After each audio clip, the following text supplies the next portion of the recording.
Keith, good morning. What's going on, everyone? What is going on? A lot is going on. We are looking at Black Thursday here in crypto. Look over here. This was a sight to wake up to this morning. Bitcoin down 26%. Litecoin down 34%. It's a bloodbath across the entire sector. I saw a terrible tweet this morning saying Bitcoin and gold are both crashing. Gold is not crashing at all. Gold is down now 2% towards as low as its days. It's still at $1,600. Crypto has crashed.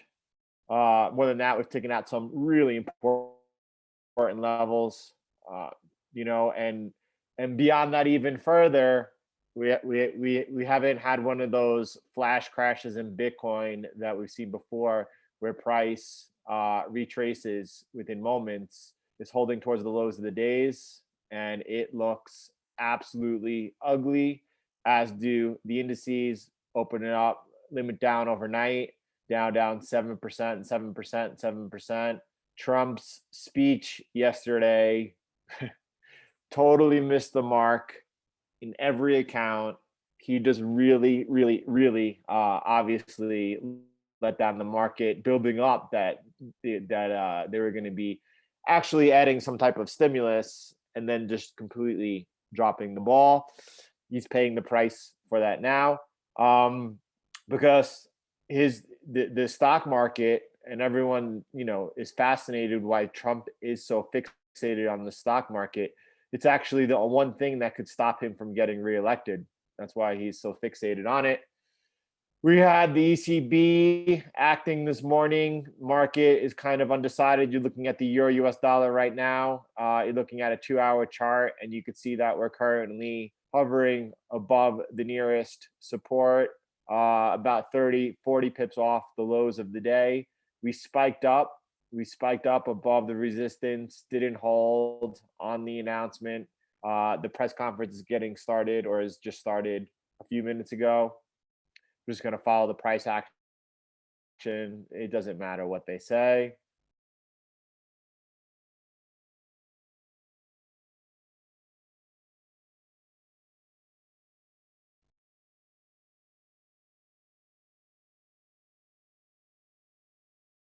Yeah, John, as far as the, so, well, no, not at all. So, so it's from what I understand, it's just as far as tourist, trade and business will still continue with the EU. This is my understanding. Trump clarified this after the press conference through a tweet, and obviously, I mean, it's the smart thing to do. Obviously, same thing that China has done.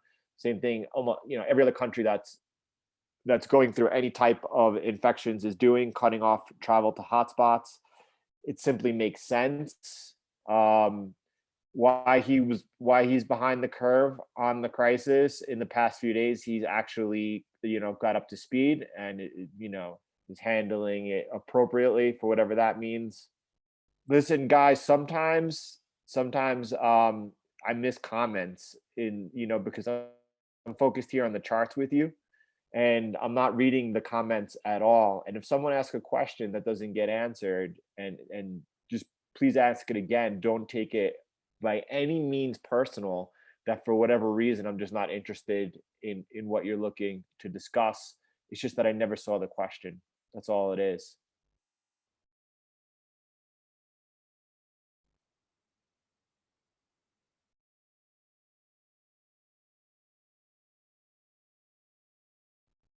50-50. I agree. All right, just catching up here before we get in with all of you. Again, Black Thursday. It's tough out there. It's tough out there. I got hurt. That's for sure. That's not fun.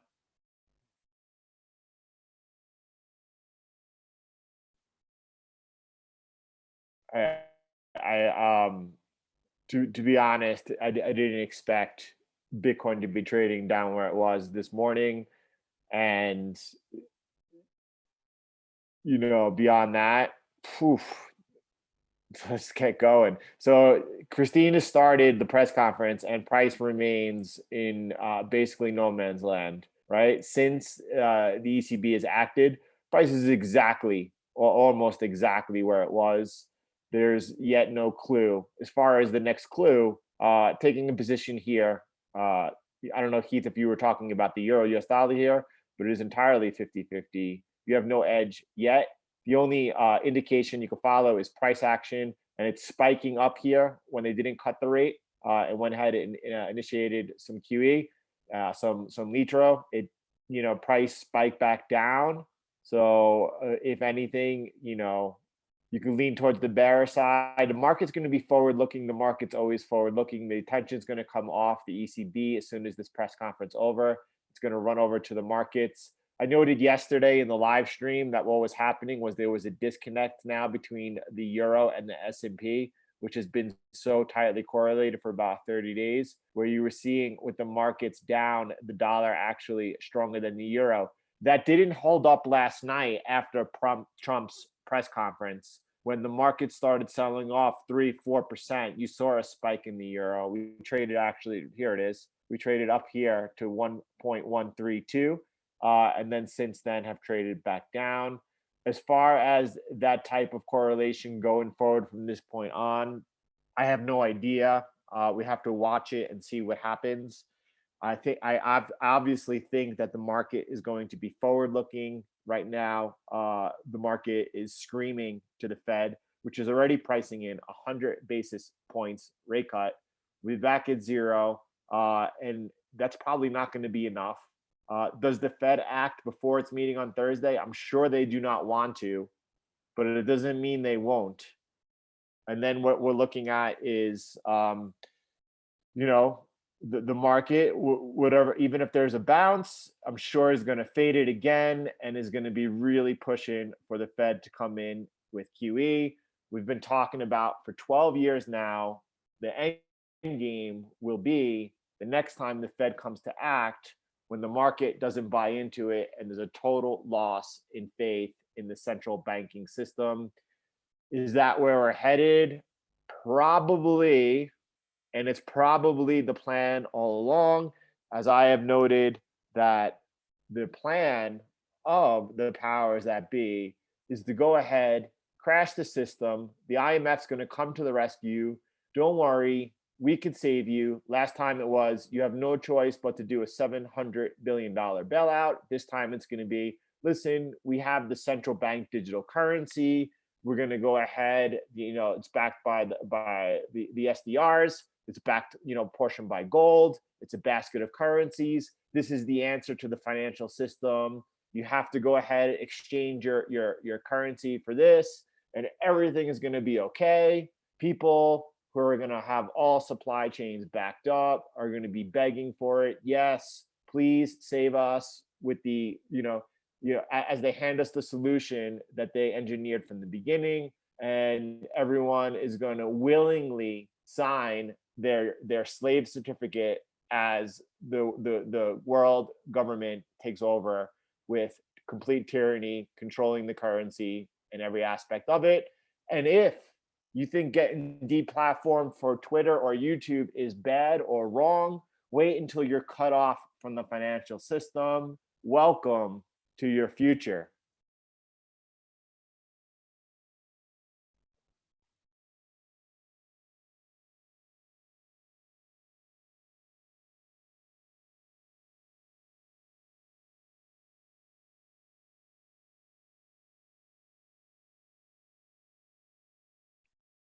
Yeah, yeah, Hanera, you did call the actually on the 5,800.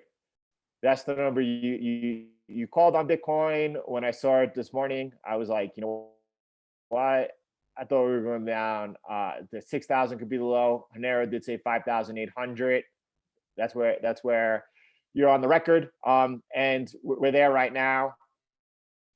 That gave me a little bit of confidence knowing that was the low of over here that we traded down to. No, there's no way that I expected that. I expected the low was 6,500. There's no way that I expected that the coronavirus was going to hit and that the whole financial system was going to be in crisis before we entered May of 2020, the halving and the bull market phase began. I did not have that type of foresight whatsoever. There's no what. Listen, no one had that type of foresight to predict what was going to happen in this meltdown. That is the quickest meltdown that's ever happened in the financial markets off the highs. Quicker, way quicker than 2008 financial crisis is happening, day by day, way quicker than anyone perceived, and it's a black swan event, But here it is, and now we're in the midst of it, and it happened. But no, I thought 6,500 would be the low. I had no idea we were going to have a financial system meltdown. That was not my base case. My base case going into 2020 was, after the phase one deal, was definitely global growth, as it was every expert, including Paul Tudor Jones. Enough said.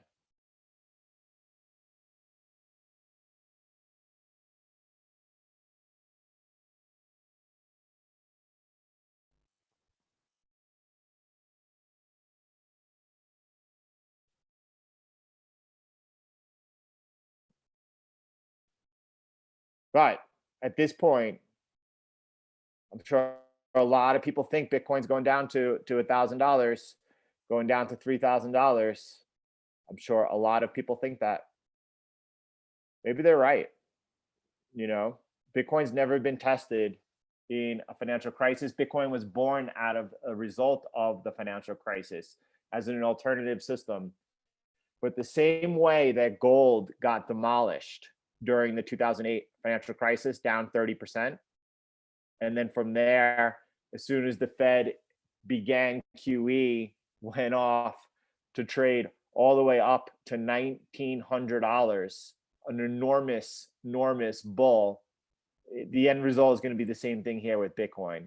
Now, of course, timing is everything, but Bitcoin will be trading by December 2021 above $110,000.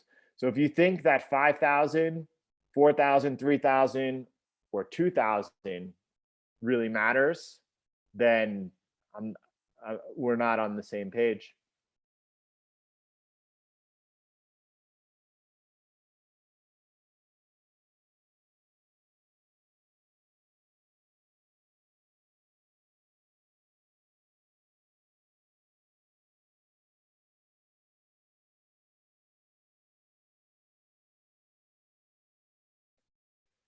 Yeah, you know what? And it's a funny thing, it's a funny thing that not only can anything happen in the financial markets, it almost always does. It almost always does.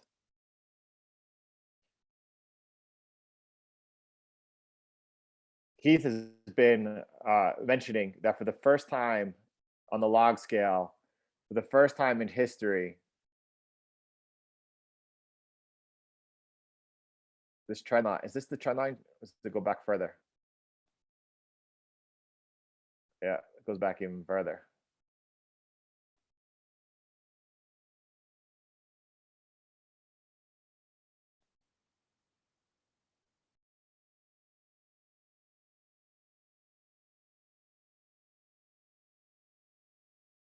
Yeah, I mean, Hanera, I hope by now you understand the 4-year bull market cycles in Bitcoin. As I've put out a lot of material on that, and you should have an understanding. But if you don't, go back to those videos. They're on the playlist. Go to the playlist, take a look at the videos discussing the halving cycles. It will give you the clarity that you don't have right now.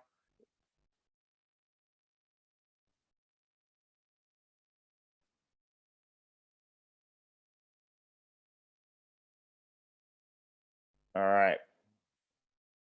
So yen, what's the story with the yen today? I haven't even looked at the yen today. Yen strong versus the dollar. Dollar's pretty strong today, so that's interesting.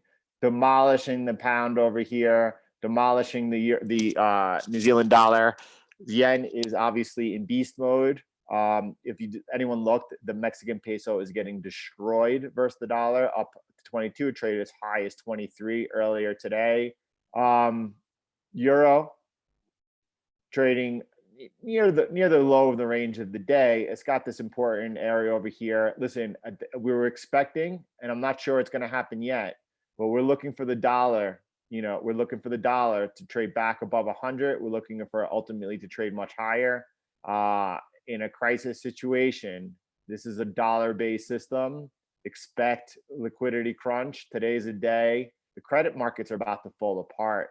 Funds are going to blow up. Not only funds, corporate debt's going to come into question. People that know a lot more than me, people that have been around in the industry for 40, 50 years, are really saying that this party is just getting started. So I refer to them when it comes to that. I could only stick to where I know how to make a living, and that's going to be on the charts right in front of me. I do not focus in on the equity markets, but people, well-known, renowned people in this space are definitely clear that this party is just getting started.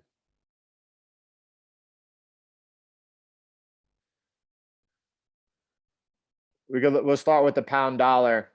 The pound, I know the pound is getting wrecked, down 1.78% versus the yen. There you go.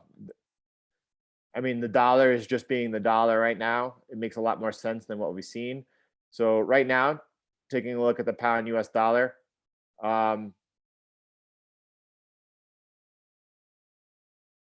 it looks pretty ugly, and everything looks ugly. So what makes trading very difficult is exactly this. At any moment today, tomorrow, before the weekend, or next Thursday, the Fed could come in with an emergency rate cut, and there's not one of us who knows how price will react because of it. Like the whole idea is to get into trades before the moves happen, and then the worst thing to do is to follow them, afterwards. We're in complete meltdown right now. That's the only thing clear. The best position is absolutely either you're holding something right now and you're well in the money. If you're into something and you're not sure, get out before it gets ugly. I did buy again Bitcoin this morning. I bought it at 58.22. I don't like the fact that it's not bouncing. And when I say bouncing, I mean in the past we have histories of Bitcoin, flash crashing 30%, and then that's bought up pretty quickly. It's not doing that right now. I don't like that. I expect it's possible to see much lower lows, and I said if we break 5,800, then my thesis is off, and I have to reevaluate. So at that point, although I feel comfortable long term about adding my position at 5,800, I would need to reevaluate, and I don't know. At that point, it would probably become a dollar cost averaging game for me. Positioning myself in. There's no question that my long term with the Fed and central banks not only easing but printing more money, and we all know that quantitative easing from the Fed is just around the corner. There's no question to me that scarce assets, gold and Bitcoin, are the future, as well as every other the brightest mind in finance understands that. So what's going to happen today? What's going to happen, over the next week, 2 or 3? Markets. Look at this. The markets are melting before our eyes. I have no idea.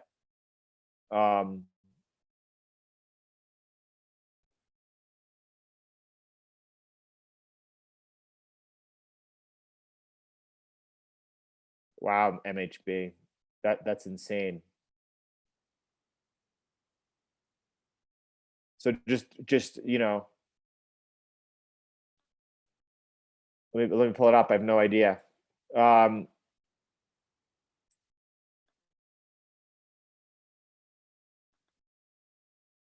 Just so. All right. So again, we have no idea. First of all, let me just recap before we move forward. And this is truly the best mindset to have right now. We have no idea what's going to happen. Clearly, we're in the midst of a crisis. Clearly, in a crisis, Japanese yen, U.S. dollar, Swiss franc, and then clearly at the moment, because this is going to turn from a crisis of liquidity, which it's beginning right now. And again, the, like I said, the guys that I refer to over me, guys have been in the industry 40, 50 years, legends in the industry, saying that this party is just getting started. At the point where this becomes no longer a liquidity crisis, but a fiscal crisis, gold and Bitcoin are going to shoot the moon. There's no question about that. Now, gold is notorious during liquidity crises for having big drawdowns between 15 and 30%. This time, there's because the deficits are what they are, markets forward looking, people aren't stupid. There's a chance that we don't see that type of drawdown on gold.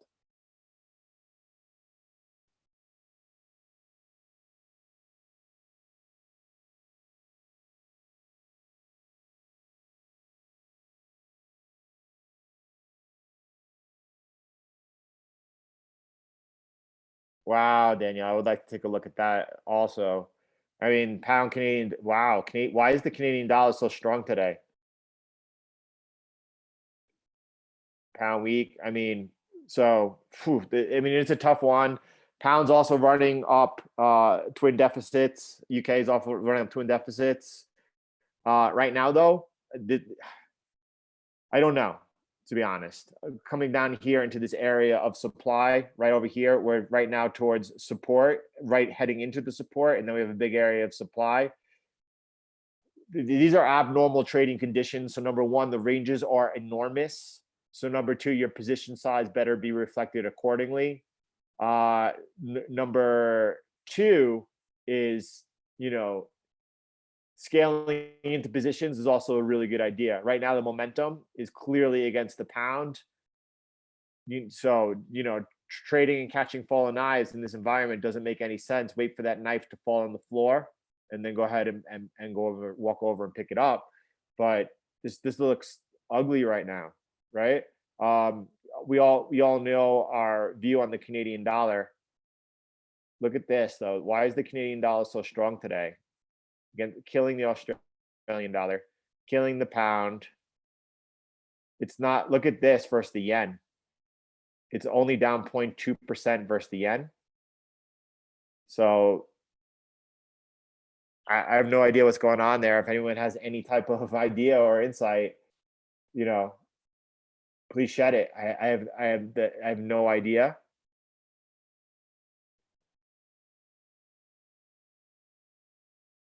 Interesting. To be honest, on the New Zealand dollar, to be honest, on the Australian dollar, I talked about it. I was clear. I thought it was too soon to fade the rally. Thought it was too soon to fade the rally. Clearly not.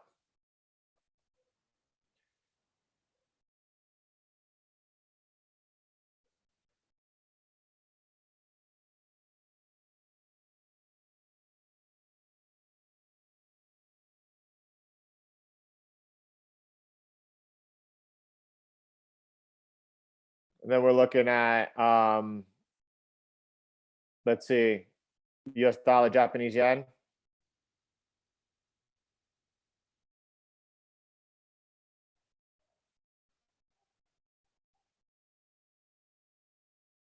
So, John, the next support level is down over here, all the way back down here. You could see that a few days ago we came down and spiked into it. This was on the open and on Monday during Asia, and that has been the low. Right now the dollar, you could see, is coming alive, and now we're talking about two strong currencies against each other. John, I'm a big advocate of playing strength versus weakness, right? So US dollar and Japanese yen are both dollar's back to acting like it should in this type of environment. And yen is the yen. You remember that from 2008, John, for sure you do, because we were all over that. And right now, a lot of money was made back then. Right now, you don't want to be looking here to play the dollar versus the yen. What you want to do is find what's weak, and there's a lot of weak stuff right now, or even the Canadian dollar showing a little bit of strength versus the yen today. Is now actually up versus the yen. Something's going on over here. Was the shale companies just bailed out? WTI is only trading at 30. You know, in the long run, assuming things get worse, the Japanese yen is going to continue to be firm. Bank of Japan meets next week. They plan on buying some ETFs. That's really all they got in the can. But there could be further pressure going into next week on this. But I think long term, that we're going to see lower prices here on the Canadian dollar, Japanese yen. Today, the fact that it's not really showing any signs of strength, this could be an opportunity, but you don't want to be focused in over on strength versus strength. Look for strength versus weakness. And if you're I don't know what time frame you're trading, but if you're intraday trading, then go over to the New Zealand dollar, Australian dollar, Japanese yen. Focus over there.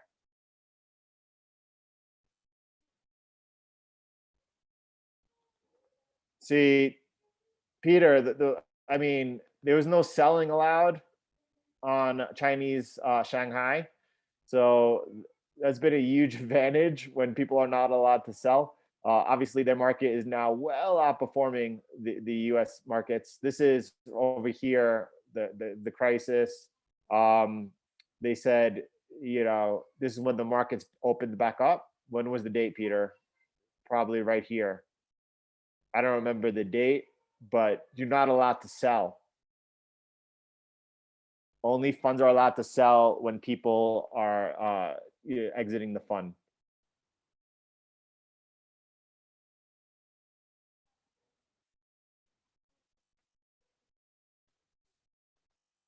Meanwhile, let's take a look at that. I know that Anthony Ski had gone ahead and no, it was Canadian dollar. You said. Let me pull it up. I want to see what you're looking at. I have not looked at it.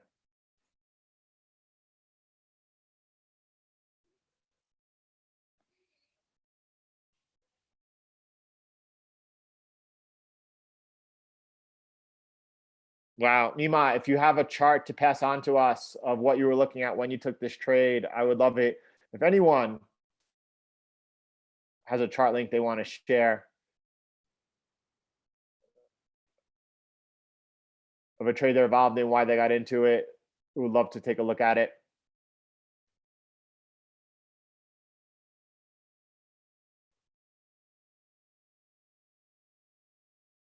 All right. Let's check in on the S&P right now, intraday since the open. Let's see what it's doing over here.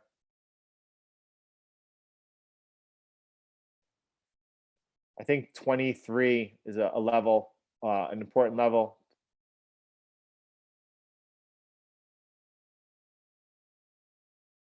There you go, Peter. That's why it's stable.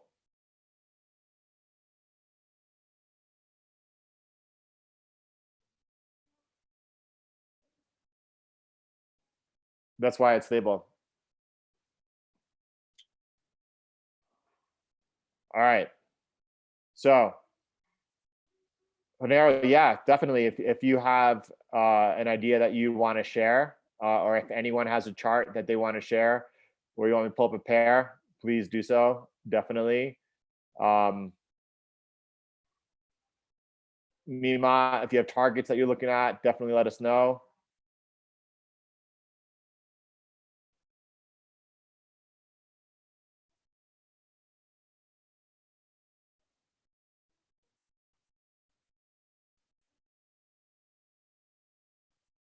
The puzzle in my head right now is why is the Canadian dollar so strong? And it's a bit of an enigma for me. again, where my head is right now, I'm definitely after building up a short position here, just holding this, and I will continue to hold this for a long time. I did take because of Hinero, and I'm glad that that day came up when you called out 5,800. When I woke up this morning, I saw Bitcoin, dropping from 5,900 below 6,000. 5,800 is a place to get in. Listen, if there's one thing that I'm placing my wealth on is the fact that Bitcoin is about to enter a bull market phase, and I am all over it. This is right now obviously a bloodbath. This is obviously, and it's not like we have not seen these type of moves on Bitcoin before, right? I think if this was happening right now, we saw this happen on the euro, on the euro Swiss franc once, right? And that was just, I mean, brokerages went bust on Bitcoin. This is not abnormal. And I like Bitcoin down at these levels. Euro coming in and pushing the lows of the day right now. I'm assuming, if anyone's watching, that the press conference just ended a moment ago, and now we're seeing euro US dollar push down to new lows. Markets are continuing to stay towards the lows of the day. I think so, Alexander, too. So so what are we? Ultimately, my target on the euro US dollar is 80 cents. So do I like euro US dollar up at these levels? I do very much. Do I know what's going to happen next week? Do I know what's going to happen next week when the Fed goes ahead, or if they cut before with an emergency rate cut? Nope. I have no idea. I have no idea how the dollars react, but we are coming now. Again, these type of moves in the market and this quick are going to they're going to have consequences. They're going to have severe consequences. The credit markets, or everyone's been talking about it for the past year, are already in an absolute bubble, and everything is very fragile. And as dominoes begin going down, and it's safe to say the dominoes have started to fall, we're going to see further liquidity crises. The dollar, I like how it's acting today, up strong. Stick to my thesis that although ultimately the dollar's doomed, we're taking out 100. That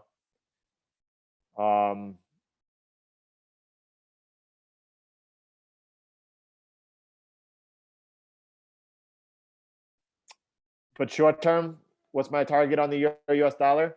I'll take a look at that right now. I have no idea. Let me tell you.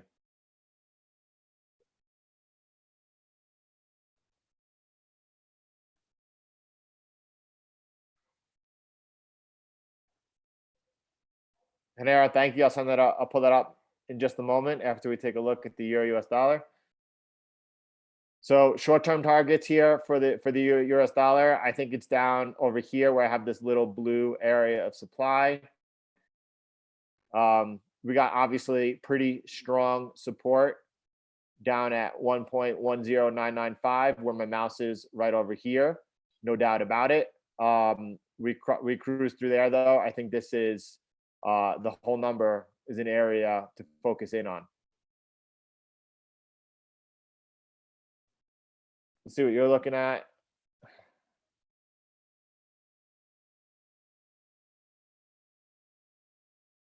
All right, so this is the pound Japanese yen. Hanero, you love yourself, the dragon. Definitely one of the hardest pairs to ride, but also one of the best with the ranges it has.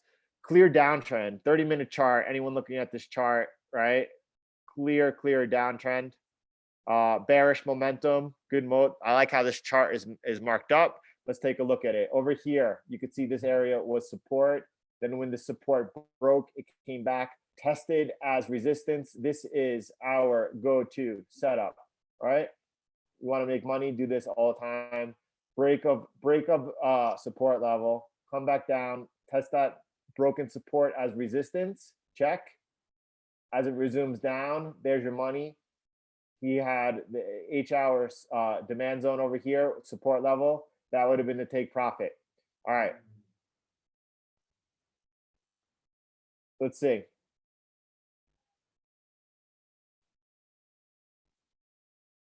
Broke structure support, right. Over here. And Panera, I love it. I love what you did right here. You did exactly what what you went with our go-to. Absolutely love it. This is a textbook setup, Panera, and you crushed it. Did you you absolutely crushed it. This is beautiful. This is absolutely beautiful.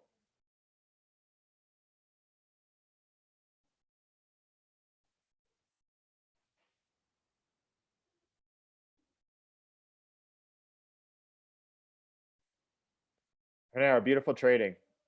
This is the go-to setup, and it played out perfectly here. And you just your chart is marked up beautiful. I love how you had the demand zone to take the profit. I love where you took the entry. And I know we discussed it was 2 days ago or 3 days ago where we talked about that, and the better place perhaps to look for an entry. Panera, buddy, good job.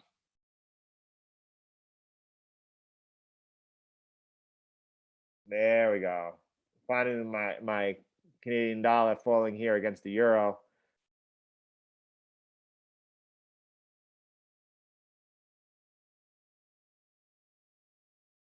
So just check in here with gold. I want to see where gold is down now 3% in the day. I want to take a look at the gold chart. Yeah, it's unbelievable, Jesse. Absolutely unbelievable. And to say the least, not happy about it. But check a look at gold over here. This could go either way. All right. When I say this could go either way, what do I mean by that? Gold is notorious in these type of situations to trade down 15 to 30%, right? Will it happen this time? Is this time different? Absolutely could be. Absolutely could be. And we're coming back down into this trend line that we bounced off of during the last market crash. We're coming back down into it over here. What's going to happen when the Fed cuts rates, right? What's going to happen when they come in with QE? Are you going to look back? And this is why position size and time frame is so important. I know how short time frame minded everyone is, but here's the thing. As it turns out, when it comes to trading and investing, the larger your time frame, the more of more probability you're going to be successful. Are you going to look back now, 3 months from now, 6 months from now, and wish you bought, held gold at this level? I know a lot of people with a lot of money are thinking, I missed the opportunity in gold. I've been telling you about gold for the last 5 years. I told you when gold is at 1,200, this is the time. And people tend to actually buy, avoid things that are priced low and chase after things that are priced high. Do you think gold is going to be trading this low 3 months from now, 6 months from now, 1 year from now? I think we're going to be well above 2,000. I think we're going to be trading. I don't have a time frame for it, above 2,500.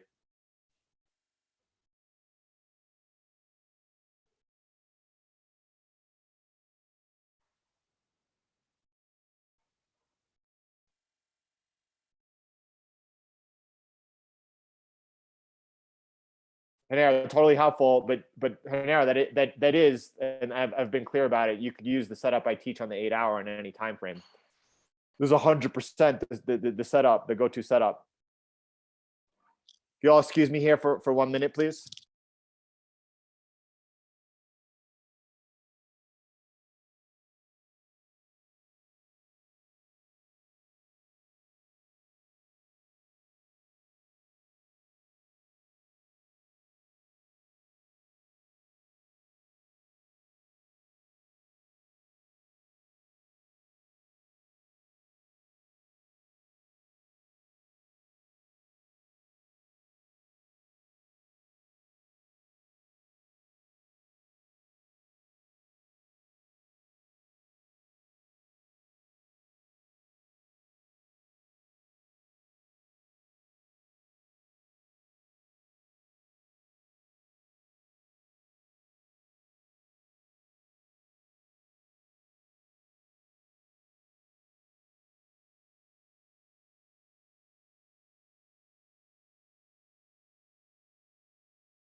What's that, Hideo? You've been what's going on, buddy?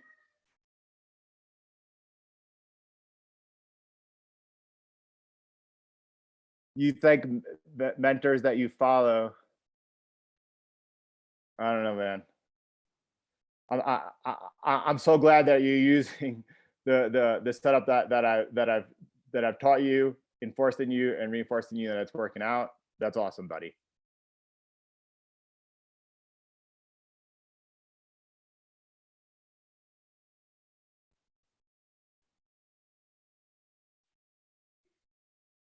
All right, market's still toasted. You're off the lows of the day.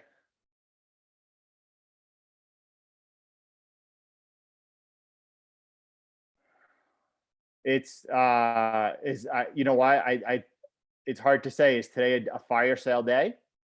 Is today a fire sale day? Is gold on sale? Is Bitcoin on sale? Or are we going to see much lower lows in both of those, offering better opportunity? That's not something I could answer. I don't think the S&P is on sale. I think that we're going to be pushing lower on U.S. equities. I think the dollar has been on sale. And, I say that ahead of the fact that the Fed is getting ready to cut rates. Obviously, the dollar could act negatively to that. I say that in the face of QE being ready soon to be initiated. And that's all because when things structurally break in the dollar, this is a dollar financial system. People need dollars. There's going to be demand and bid for dollars.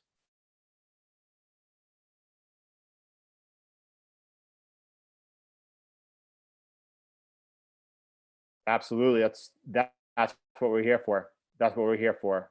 To help people, see things clearer, for everyone to be able to approach the markets without this just murky unclarity, getting themselves into positions without proper analysis, proper thought, giving them the tools needed to go ahead and approach this in a thoughtful, high probability manner, so that over time they do the same thing over and over again.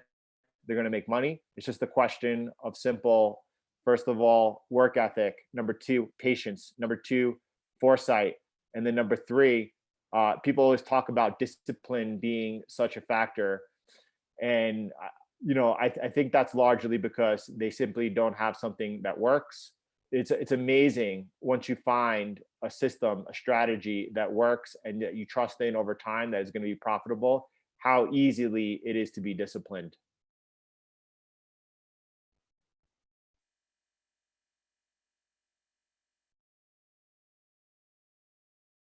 That's that's tough. That's terrible. And you know what, Blair, he's not the only one. And then what's worse about this time than in 2008 was first of all, 2008 there was the central banks were able to come to the rescue. There wasn't a question about any type of faith in central banks. I think over the last 12 years, people have lost trust and faith in the central banks. And there's only so much that they could do, which is why they're going to come to the rescue and save the system. But this time also with the current situation with the coronavirus, it makes things a lot worse for a lot of people. And the thing is that you hear people say that, oh well, only the 1% owns stocks and everyone else owns it in their 401k. Well, the truth is that uh, as businesses start to suffer, and we're going to start seeing it, the way that they save money is layoffs, and layoffs come in masses. And what that means is that a lot of people lose their income, uh, you know, which is eventually obviously going to lead to the government coming to the rescue, spending more money. MMT is going to definitely take foot and hold, but in the meantime, a lot of people, are gonna suffer, and that's not cool.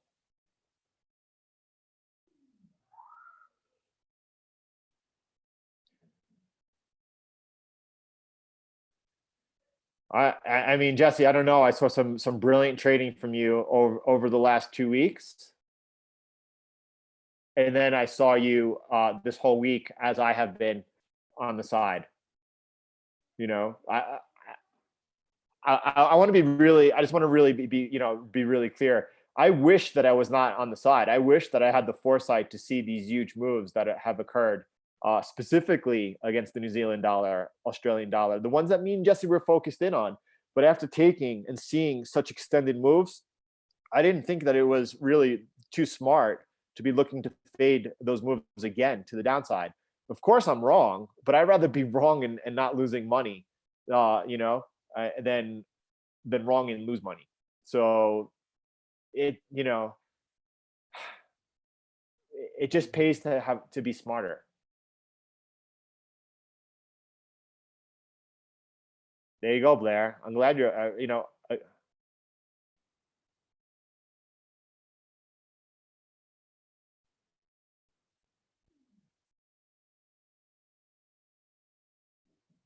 yeah, that's tough. And I also have, I'm sure you have the family who's, in the same exact situation. You try to help them, they don't, they don't really understand. And I spoke about with you, Blair, last week. My brother stepping in to buy more. Thought he was buying the dip. It's difficult. So Ethereum, Ripple. I'm not a fan of these altcoins whatsoever.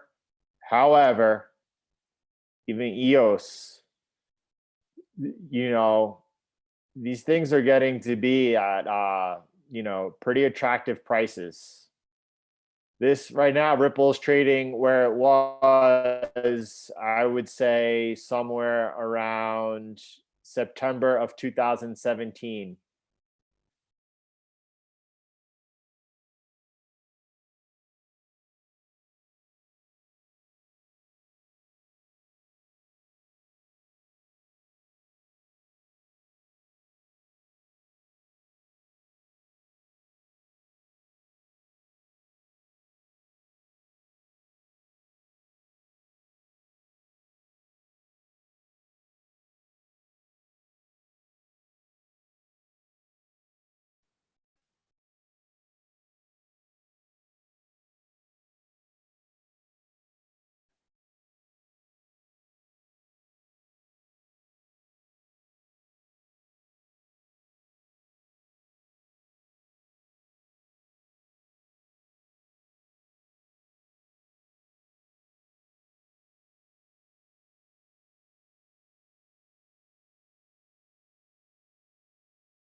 This is interesting now. We're seeing a reverse correlation as the S&P is retracing a little bit off the lows over here. You're seeing the dollar now retrace with it. You're seeing that reverse correlation at this moment. But the dollar, just let's look at the dollar over here actually.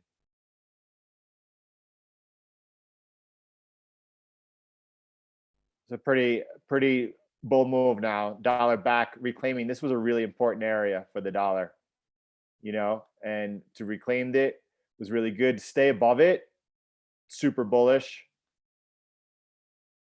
Trades back below it, watch out. But right now, there's a strong move on the dollar today. That's for sure.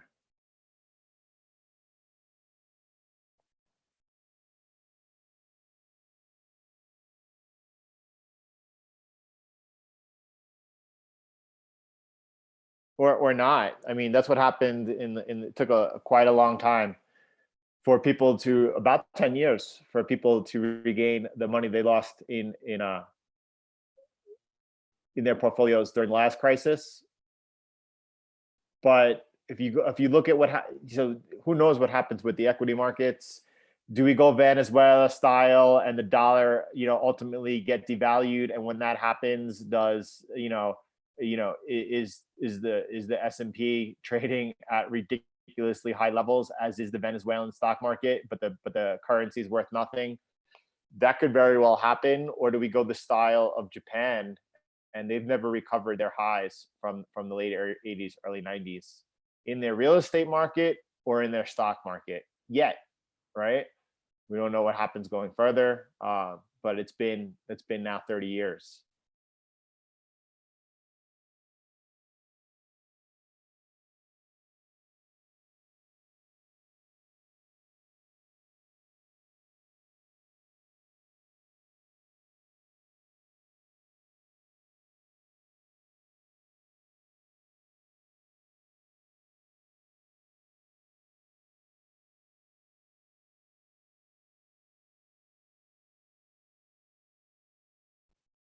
Good morning, Mara. Crazy bloodbath day across all of the markets.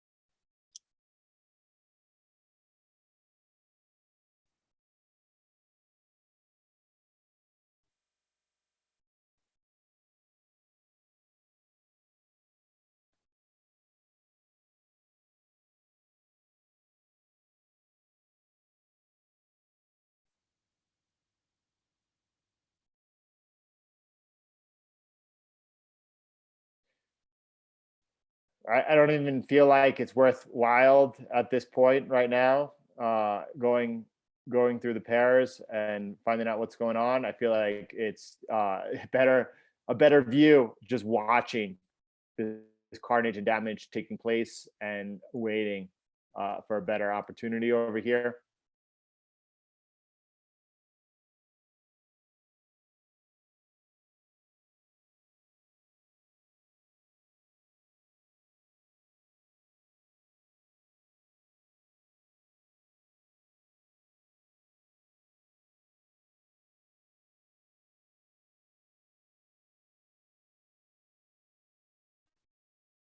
There it is, Mima.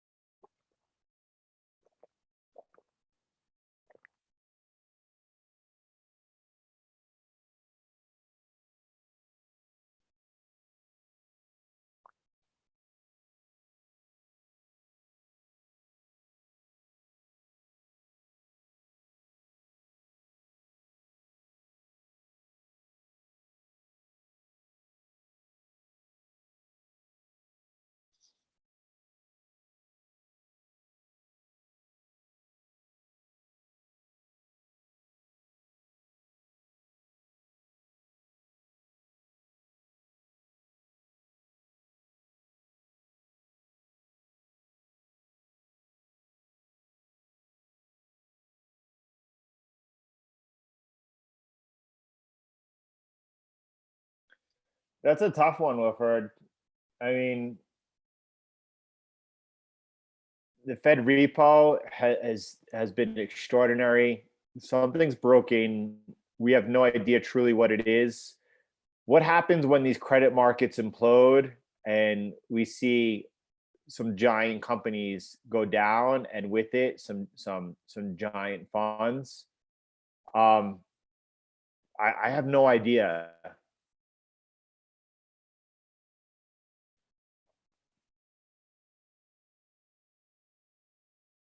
Absolutely. Absolutely. And that's why, going back to the dollar, regardless of whatever type shape the US is in, right? It's clearly in better shape than than a lot of the world. Maybe not Russia. I think Russia is positioned and continues to position itself very well for the long term, and they are resource rich. By the time this all comes crumbling down, Russia is going to be sitting well. They're going to be sitting well on their resources. They're going to be sitting well on their gold. They're not tied to U.S. treasuries anymore. And for sure, Russia has already started building a Bitcoin position. That's speculative in my mind, but if you read between the lines, and you have to learn to be able to read between the lines, and the people that Putin has met with, and how they have embraced it, it's pretty clear, as well as the moves they made into precious metals shows where they're at. They do. The U.S. supposedly owns the most gold in the world, although that has not been audited. I think since the 70s, and maybe they don't own any. China and Russia have been building up, preparing for the next for the next financial system for a long time. Their gold. Italy owns a lot of gold.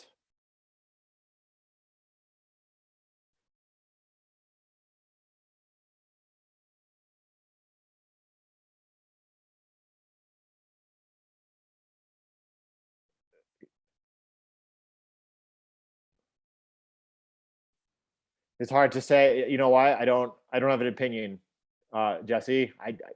And until I do, I'm gonna wait. Um, right?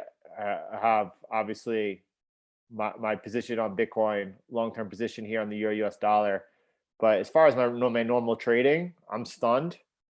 I don't, again, I did not think that we were going to see so quickly this quote unquote rally. Because what did the rally last?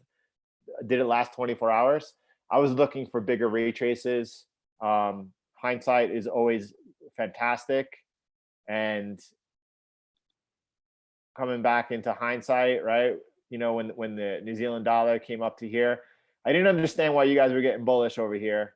I believe when price was up here, I thought price was going to close down here at this support. It closed down here at this support, and I never expected us to take out that low.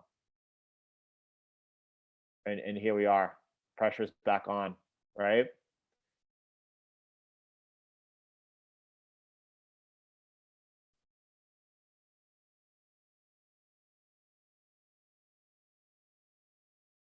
That is true, Mima. And as most of you know, most of the time when I enter trade, I don't even put a take profit. I only put the stop loss.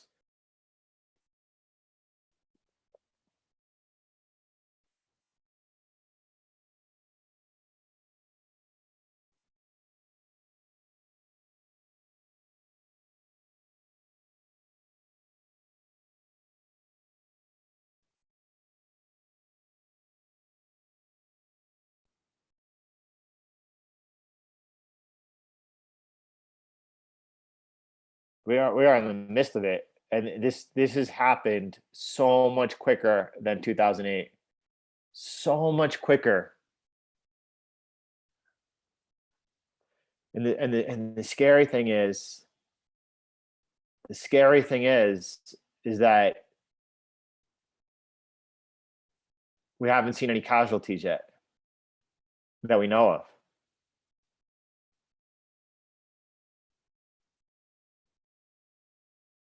Sherifu, for whatever the reason is XRP is a very sensitive subject with a lot of people, or emotional. All right. And my friends, they told me to buy it when it was at right here at 16 cents. They told me to buy it, right? And it went up within 3 or 4 months to $3, past $3, right? So we'll take a look at the charts and let the charts speak for themselves. But Sherifu, I personally think that the company Ripple is is not ethical. I believe it's a scam. I don't believe that there's a use case for this. I believe the desired use case, other banks have gone ahead and they've created their own internal sentiment cryptocurrencies. So, as well as now the central banks are doing the same. So there's really no market, in my opinion, for Ripple. But what's unethical about what they do is that the company, and just 2 weeks ago, the CEO was on record saying, without us selling tokens to retail, our company would not be profitable. And all those they do is continually dump their supply, which is in the billions, on investors. So whereas Bitcoin, there's a limited supply, right? And it's a scarce asset. This is the opposite. So it's very dangerous. That being said, you can make a ton of money trading Ripple. And because when Ripple rips, it really rips. Look over here.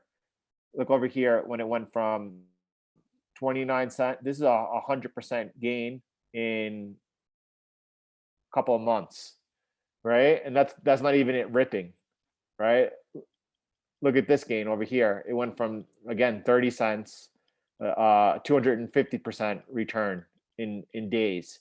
And Ripple could really rip to the upside, right? And I said earlier in the stream, listen, Ripple at 16, 17 cents, that's something you might want to take a look at. Now, anytime anyone that I know and care about brings up Ripple, I'm very honest with them, and I let them know that I don't think it's a good idea. Actually, I think it's a very bad idea. I'm very against it, but at the same time, careful, you're looking at some really low prices, and this thing could rip up really quick. And I wouldn't be surprised at all if it happened. And it's not just Ripple right now. Even Ethereum, I'm not a fan of Ethereum. Ethereum trading at $140, you might want to take notice, right? You might want to take notice. Even EOS at $2.20, this thing has a 100% gain in it. I'm telling you, I'm gonna look back at this very soon with you. I'm gonna be able to look, there it is. It's at 450. I do believe those things. I don't own or trade any of these things right now. Not interested. Focusing on Bitcoin, because at the end of the day, Bitcoin is something that you want to own and you want to hold. And so I just have to give caution, and that's the caution. You don't want to get stuck holding Ripple or XRP, as but this thing could really rip to the upside.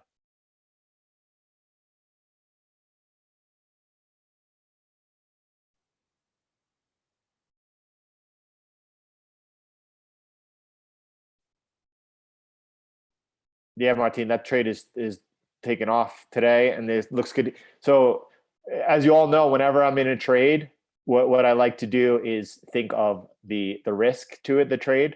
And right now, the risk I'm looking at here, and look, this was a pretty important level we took out today. If we close below this today, that is a pretty bearish sign there for the bull case.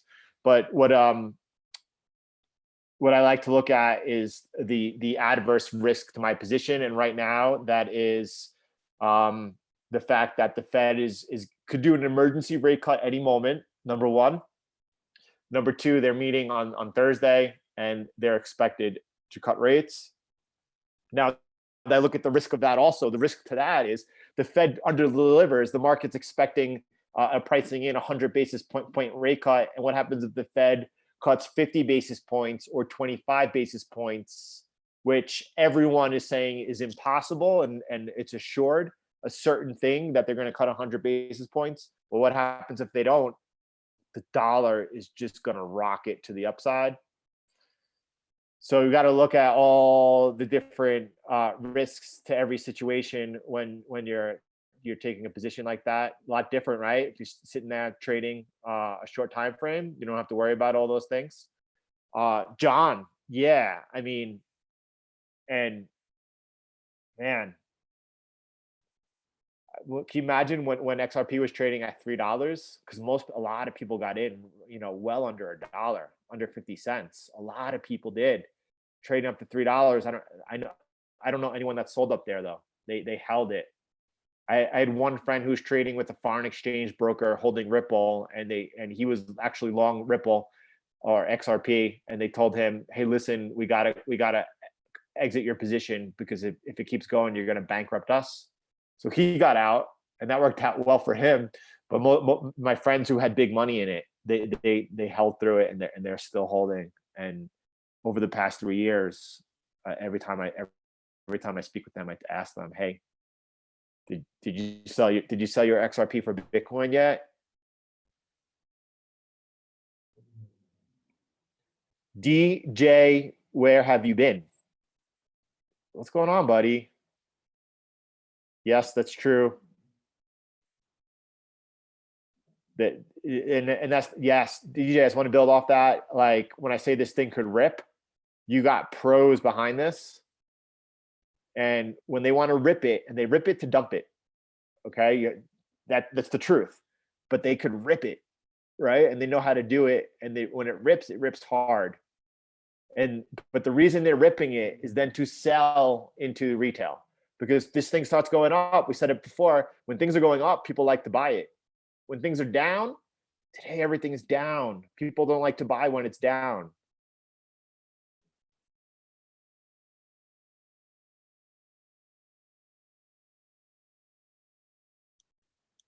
Definitely, Hanero. Send over your chart, and we'll review it for everyone. 100%.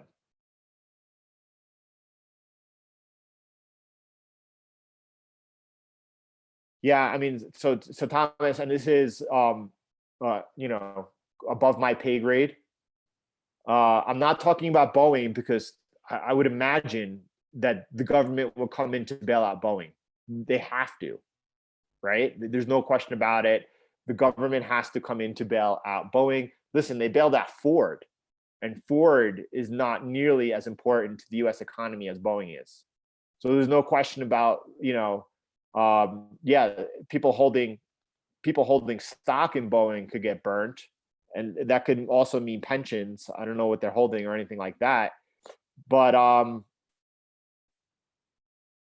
ultimately they'll get bailed out. But they basically, as far as the problem with the credit bubble, is that you have all these companies who have been spending all their money simply buying back stock instead of going ahead and using it for research development, using it for growth. They've been just buying their stock, and now that's absolutely worthless. That's backfired on them. What a scam! But the problem is that these companies have so much debt. AT&T, I believe, has the most debt.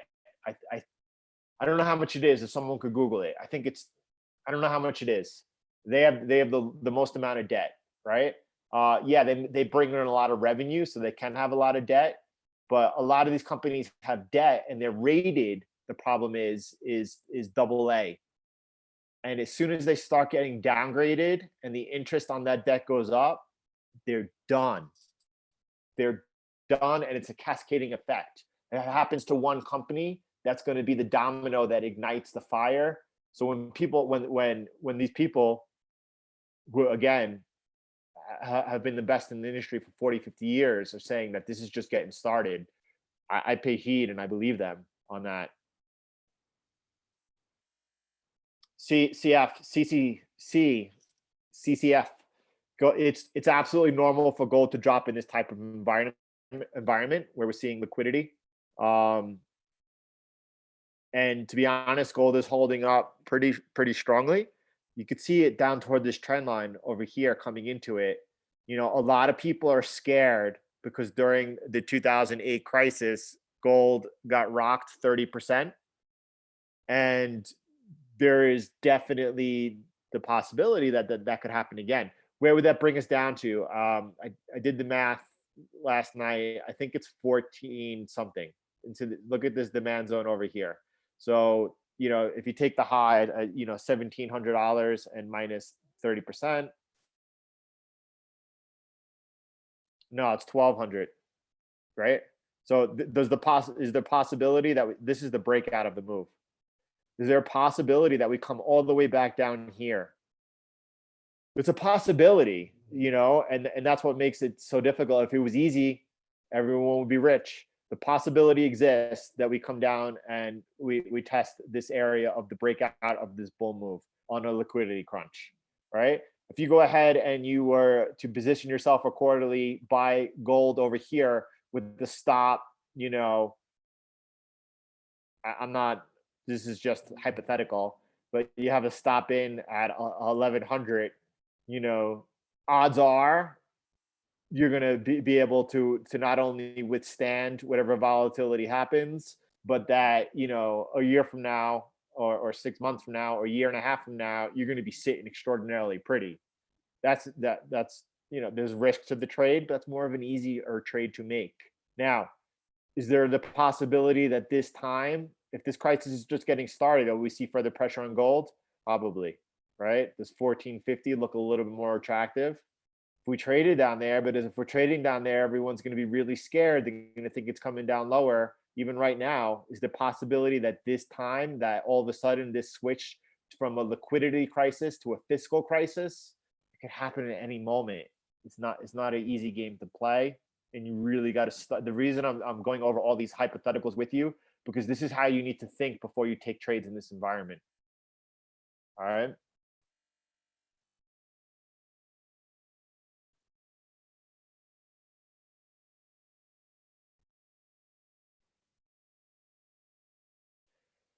DJ, that's all right. I got smoked on Bitcoin this morning.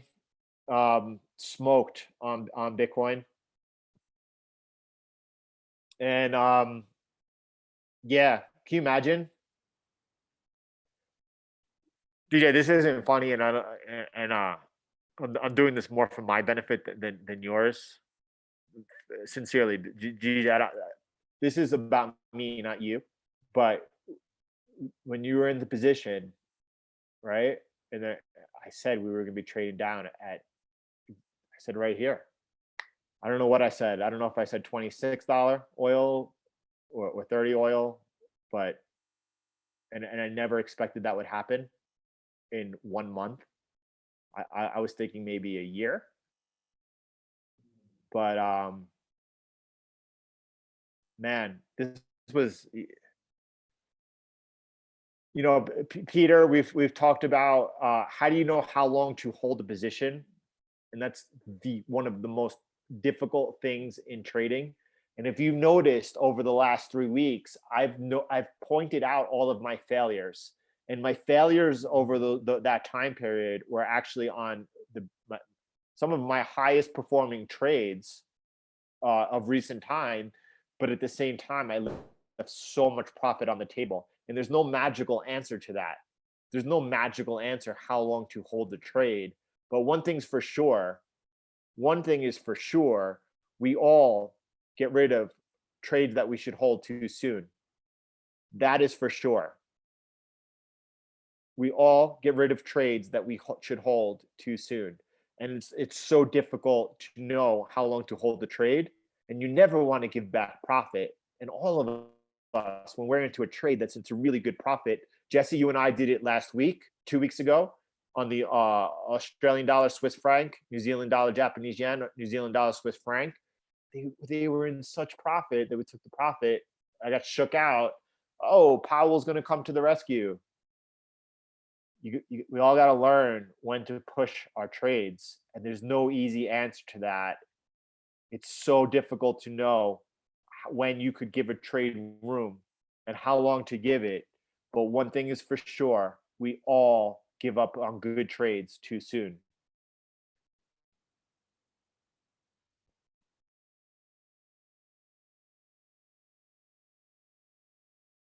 Good for you, DJ.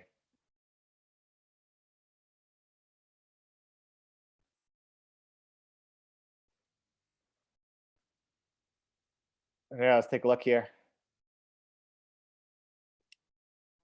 Back on the pound Japanese yen. Let me take a moment to figure out where you are. So this was going, hold on one second. I want to pull up your other chart also. the same time. So here's the, over here, he had the support, right? This was the area of supply. Once it was broken, hold on one second. The trades are related. This line over here, this is the line he's focusing on the way up. On the way down, this was the support, right? Here it retested. You can see the lower highs, higher lows, excuse me. And he's got that, I can't move that. He's got them noted in here. He's watching the higher lows, right? When we broke this support level, the indication was the lower demand, right? When we broke it, he waited for that retest, right? He went ahead, he took the trade, he took profit into the next area of support. Now on the way up, notice this line right here, all right?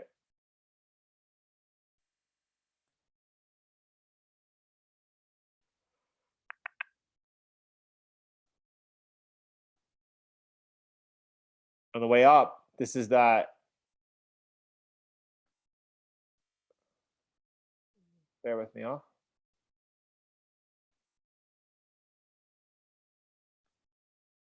There we go. On the way up, that same level, when he took it out, so he's on the 30-minute. I'm not sure, Hanero, did you take the entry? Actually, where did you take the entry? Did you take, like, when I say where did you take the entry, was there, what were you keying off of? Were you keying off this high right here? What was the catalyst for the, I know it was on the this was the broken support held as resistance. Now that resistance broke, that was the catalyst. But what was the exact entry? Well, like what price were you keying off of? And then took a quick scalp for 10 pips on the break of that broken resistance not holding this time. Now that's obviously not a trade that I take personally. There, 10 pips is 10 pips. I'm not sure also how much you were risking on there, but what I do is the opposite on the break of, like over here, you had the breakdown, retest, enter. Same thing on the upside, break, retest. I'd be entering to the upside over there. So good luck. I would be really interested just to know what was the catalyst for the entry to the upside, so everyone has a little bit better idea what you're looking for the entry on that trade.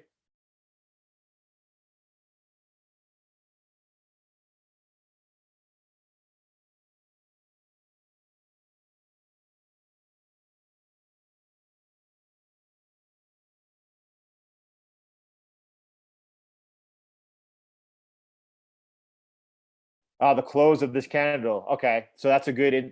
That's definitely good. Something worthy of noting for everyone here. The entry then is coming off of when this candle is the one that pierced through the broken. It broke the resistance over here. It failed the resistance, and then it closed above the resistance, and that was his entry. So that's definitely, that's an important piece of the puzzle there, Hanera, for those who are looking for any type of similar trade setups.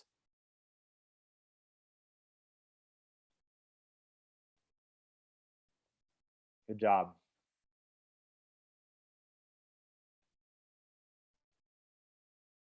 You can see again, hindsight is amazing, but you can see again this how relevant this trend line is here so far. So you could use this as a good guide, right, going forward. U.S. equities now, by the way, are off their lows. I mean, they're down 6%, but they're a couple percentage points off their lows. Watching what gold's doing in reaction. We get below here, or let's. This is for my own benefit. Get below. I had that little mark right there, that yellow mark. We get below here. I would say at that point, selling gold aggressively makes some sense, as we're probably coming back down into this area of support down over there, right?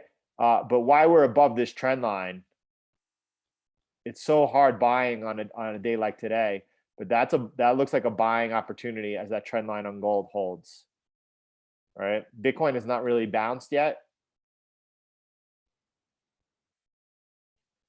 Has not really bounced yet, and you would expect with a this type of dump, a quick reaction to the upside if it was going to retrace. Definitely not seeing that. So why I stepped in at 58.22, I don't feel good about it. And the euro is definitely, it's down 1%. It seems like such a big loss on the euro, but in relation to these gains, not so much yet. You know, we haven't even retraced to the 50% fib yet.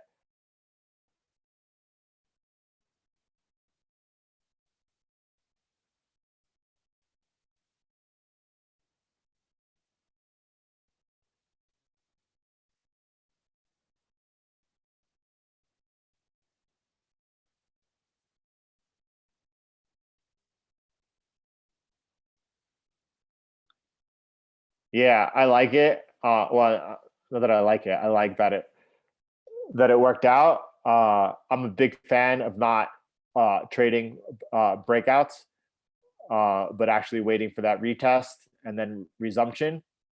But now that you have a clear method for entry, it'll be good to follow what happens with further closes above there, and that's a good indication that you're using. It's a very good hard rule. Like it.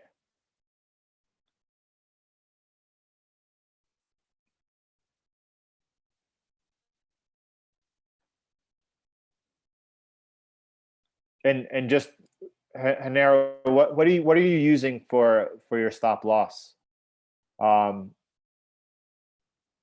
is there anything particular, or is it different on every trade that where you're looking to put the stop loss?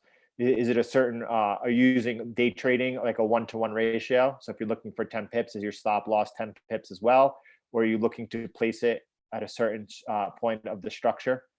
Um,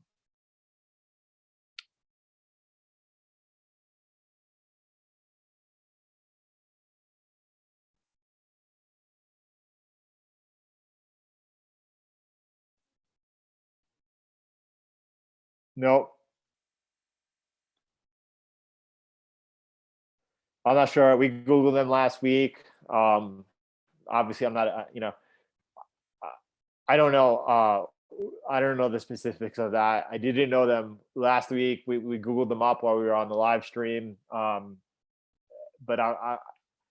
that's not something that affects me. So I'm not focused in on that. I'm dialed in.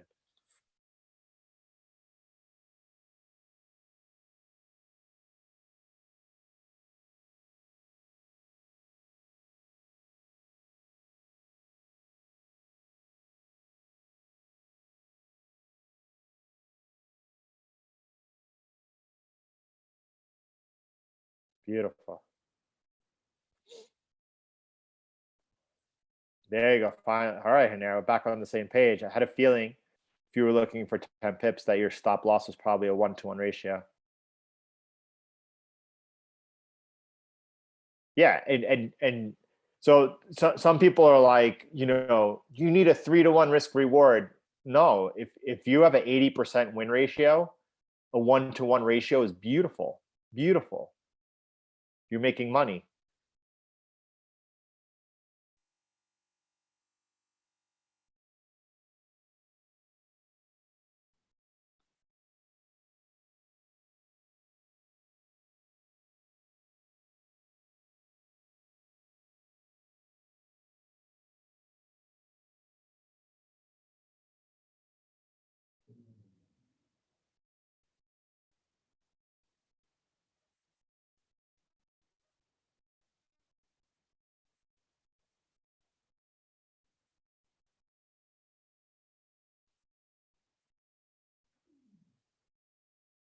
All right, everyone. Two things. First of all, I think it's a good place to end it for the day. Clearly, you do not see me searching for setups in the market. I am on the sidelines, right? I have position trades on, long-term position trades. I am on the sidelines for my swing trading. There's a reason for that, and I've been there all week, right? That's why you're not seeing any updates on TradingView. I don't think it's the appropriate time to be taking stabs at the market. There's a ton of money to be made, and that's different if you're day trading and you're short time frame minded. This is your environment to thrive. But you have to know what your environment is, and you have to trade within it. Um, there's a strong chance with what we're seeing, the momentum we're seeing in the markets and movement, that I'm going to be online later today during Asia. Probably, I would say that it will be around 9:15 or 9:30 p.m. Eastern time. It'll probably only be for about 15-20 minutes, but with the markets, moving this quickly, I'm definitely I say definitely probably. That's kind of like an oxymoron, right? I'm going to be checking in outside of there being something going on at the house that doesn't allow me for it. So, Arnero, thank you for sharing these setups with everyone, and for also getting a little bit into what exactly you're looking at and how you trade. You notice here that what is really cool about these two trades is that he's focused in over here, first of all, on one of the best times to trade. He's got, starts during London, then you got the overlap between New York and London, high volume period. Number one and most important thing for anyone who's a day trader, short time frame minded, that you have to trade with the highest volatility and volume portion of the day. Number one. So that this is the first thing that's important. Number two, he took this both. I say he took this both ways. The purple area, that's the line in the sand. That's the area of support, right? First touch of support. Yeah, here it is support again. Here it breaks. What does he do on the break? Watches for the successful retest and then nails it to the downside. That wasn't it. Then he sees that broken resistance that held right here give up and fail to the upside. And what does he do when the price closes above it? Takes it long to the upside. Both, yeah. And the point of this is, if you are a day trader, you have to be so flexible to be able to go both ways and not be tied to anything. A lot different if you're a position trader. So, textbook trading. Thanks for sharing with us, Hanero. Hope you all have a good day. There's a lot going on, obviously. I'll talk to you all later.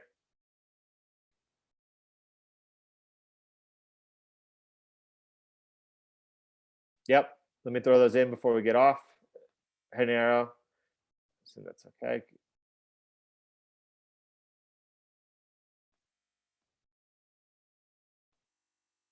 There we go.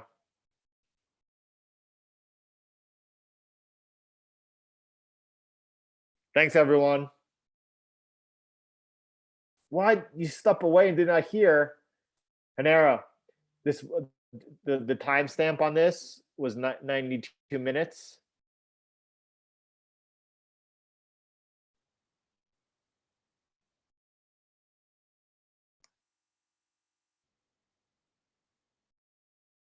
So when I'm posting this is 92 minutes ago.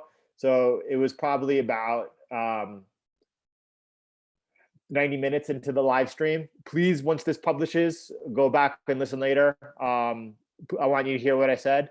All right, because I really appreciate what you shared, and I know that you'll appreciate how I summarize what you did. All right, so take a look at that, buddy, when you get a chance. All right, everyone, have a great day. I'll talk to you later.